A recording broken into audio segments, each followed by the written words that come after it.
Hi everyone, my name is Matthew Laster. I'm the Director of Integrated Fishing Systems here at Lowrance in Tulsa, and today I'm going to show you how to attach your power cable or your transducer cable to your new Eagle Series display.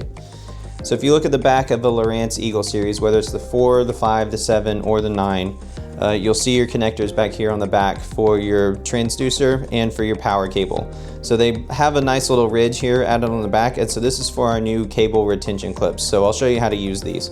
So when you open up your box, you will find your power cable and you'll find your transducer, and it will have a connector on it that looks a little bit like this. So it's just this kind of long little barrel thing.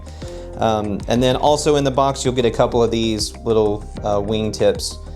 So there will be one that's the size for the power cable and one that's the size for the transducer cable.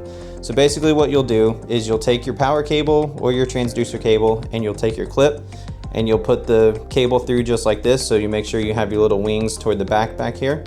And then what you'll do is you'll slide it over the top, and then you'll actually press it in until you hear it click. So you hear that click right there.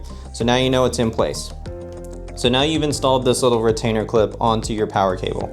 So now all you have to do is take the back of your display, you'll take this cable with the new clip on it, press it in, and then you'll take these two little ears right here and give them a quick little half twist, and you'll hear it click again.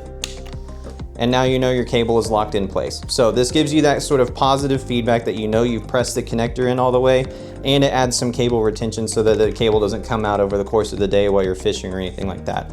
So that's just a quick, simple way of knowing you've installed your power cable and your transducer correctly on your Eagle Series display.